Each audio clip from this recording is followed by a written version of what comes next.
नमस्कार प्रणाम। हम ही रंजन, साथ में बानी विकास सिंह जी। नमस्कार प्रणाम। रउआ लोग के फिर से स्वागत बा भोजपुरिया एक्सप्रेस और भोजपुरिया बतकही पर। आज के जौन चर्चा हुई, ये चर्चा बड़ा दुखद घड़ी पर चर्चा हुई। जैसे कि रउआ लोग के पता बा कि पीके आर्यन जौन एगो गीतकार हमें आज पटना के मैक्स हॉस्पिटल में एडमिट पड़े। काहे एडमिट पड़े, कौना रीजन से एडमिट पड़े, काहे वो स्थिति उनके साथे पैदा भइल, यह पर विशेष चर्चा हुई। तो सबसे पहले पीके आर्यन के कुछ बारे में बतावे के चाहते नहीं। जैसे कि पीके आर्यन रउआ लोग के बता दी कि पीके आर्यन जौन गीतकार बड़न वो आज पटना के एगो मैक्स हॉस्पिटल में एडमिट बड़न। तो आज वो चीज़ पर बतकही हुई कि कौना रीजन से वो एडमिट बड़न, काहे वो एडमिट भइल हन, ओकरा पीछे के कारण का बा, ओकरा पीछे हाथ के कर बा ओजा तक ले उनका के पहुँचा देवे में। तो एह पर आज विशेष बतकही विकास सिंह जी के साथे हुई। विकास सिंह जी जैसे कि पीके आर्यन जी बानी एगो भोजपुरी के गीतकार हैं। वहाँ के काम हटे गाना लिखल। कुछ दिन पहले एगो बहुत विवादित गाना जौन के लोकल पत्रकार लोग बना दिल कि वो विवादित बा। वो विवादित गाना के गीतकार भी पीके आर्यन जी रही हैं।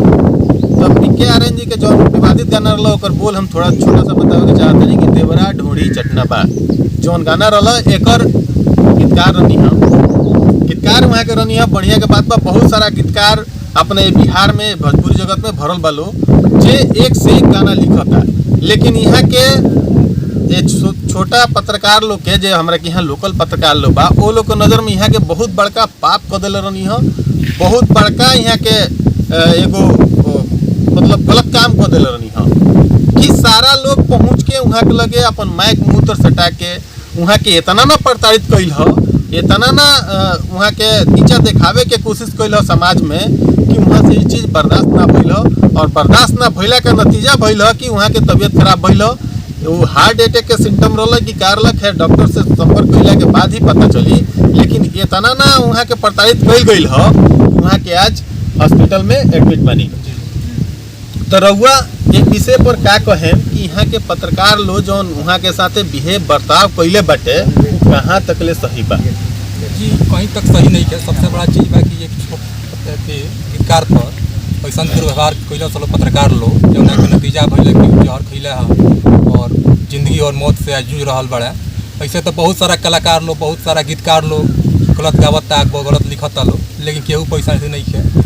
वह अगर पवन सिंह गा दिए तो केहू ना जाए उनका लगे, खेसारी जी गा दिए तो उनका गीतकार के लगे केहू ना जाए, अखिलेश कश्यप कृष्णा जे भी गलत चीज़ लिखा तो उनका लगे केहू नहीं खे जाए। खैर विकास जी हम एगो बात कहे के चाहे कि जे मुहम्मद और माइकवा सटावत न सही बात तो ई बा, सही मायने में बात तो ई बा कि ना सही बात बा कि ना पवन सिंह जी के लगे जाइलो, ना खेसारी जी के लगे जाइलो।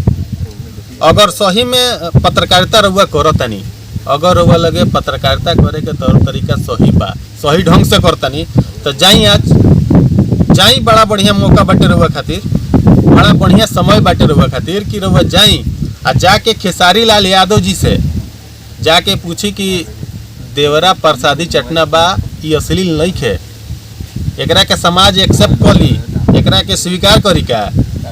तो जाई ना तनी अपन माइकवा लेके और जाके थोड़ा सा बतिया ली। जाई वो कृष्णा बेदर्दी जी के लिए गीतकार बनी है, गानवा के लिखले बनी कि देवरा प्रसादी चटना बा। जैम रउआ तो पहुँच गई हाँ पीके आर्यन के लगे, चंदन चंचल के पिता के लगे, पीके आर्यन के पिता के लगे, चंदन चंचल के भौजी के लगे पहुँच जाए बड़ी आसानी बा। लेकिन एकदम हम कहतानी कि सच्चा पत्रकारिता अगर रउआ करतानी तो रउआ जाई आज खेसारी के लगे, खेसारी जी के पिताजी के लगे जाई। रउआ जाएम ना जाएम एकदम हमरा पूरा पता बा कि रउआ ना जाएम, ऐसा का कबो ना करेम। रउआ तो एकदम आसान तरीका ढूंढतानी कि हमार व्यूअर बढ़ जास। अपना व्यूअर खातिर आज एगो मतलब एक आदमी के रउआ मौत के लगा तक ढकेल दिले बानी। एकरा पीछे के सारा रीजन, सारा के सारा कारण और सारा जिम्मेवारी ये लोकल पत्रकार लोग के जाता, जे भी उनका लगे जाके उनका मुंह तर माइक सटा के और यह पर क्वेश्चन कैले रहा कि ई का सही बा, ई और अपना मम्मी के लगे सुन ले, अपना घर परिवार के साथ सुन ले, ये लोग के सारा जिम्मेवारी जाता आज हॉस्पिटल में भर्ती पड़ा। तो क्या कहे के चाहे? सबसे बड़ा चीज़ बा कि लोग पत्रकार नहीं खेलो, ये लोग यूट्यूबर बालो, पत्रकारिता के नाम पे लोग धंधा चालू कैले बालो, एगो छोट कलाकार के एगो गरीब कलाकार के प्रताड़ित करे काम करता लो।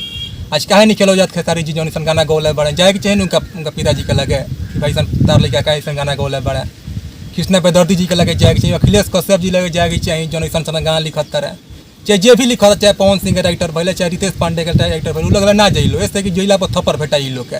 लेकिन लोग खाली प्रताड़ित करे के जानता लोग, खाली एगो छोट कलाकार के, छोट एगो राइटर के जौन कहीं से उचित नहीं है। नहीं, सवाल करे के भी एगो तरीका होके चाहिए। ऐसा बात नहीं है गलत गाना गौले रहा चंदन चंचल गलत ही लिखले रहा तो सवाल जवाब होके के चाहिए। लेकिन ऐसा ना हो कि उनका पिताजी के लगे चल जाए, उनका मतारी के लगे चल जाए, भौजी के लगे चल जाए आ जाके वैसा सवाल करी, ये कहीं से भी उचित नहीं है, जौन ना होके के चाहिए। वैसे तो अगर रउआ लोग के पत्रकार बने के बड़ा ही शौक बा तो थोड़ा सा तौर तरीका सीख ली पत्रकारिता के। ये हमार रउआ लोग से निवेदन बा, सारा पत्रकार लोग से निवेदन बा कि एगो तौर तरीका सीखी, ना कि कोनो तरीका से कोनो तरीका से जाके केहू के लगे कोनो न्यूज कवर कर लिहल। एगो पत्रकार के ई रूल ना हो। पत्रकार बने खातिर बड़ा कुछ समय गवावे के पड़ेला, बड़ा कुछ सीखे के पड़ेला, बड़ा तौर तरीका से रहे के पड़ेला, जौन तौर तरीका शायद रउआ लोग के लगे नहीं है। खैर छोड़ी हटाई, ज़्यादा बात ना करें हम ये पत्रकार लोग के ऊपर। हम भगवान से प्रार्थना करें कि आज हमारे पीके आर्यन जी आज हॉस्पिटल में एडमिट बनी, वहाँ के स्वास्थ्य में सुधार होके और जल्दी स्वस्थ होके और आई हमनी के बीच में और नया नया गाना दी। और सही बात तो यही बाटे कि रउआ लोग थोड़ा सा तबीयत तो खराब भइल पीके आर्यन जी के, लेकिन स्टार तो बना दे नहीं। रउआ छोट पत्रकार लोग जा के वहाँ के लगे माइक सटा के स्टार तो बना दे बनी। और हम यह भगवान से प्रार्थना करम कि जल्दी रउआ वापस आई हॉस्पिटल से और धनाधन, बिल्कुल धनाधन गाना लिखल स्टार्ट करी। कैसे कि अब बिहार के जनता जो भोजपुरी के जानता, सुनता, समझता और इंतजार करता। बहुत बहुत प्रणाम, नमस्कार। फिर से दूसरा वीडियो में हमने के मिलन सन, जब तक के लिए गुड बाय।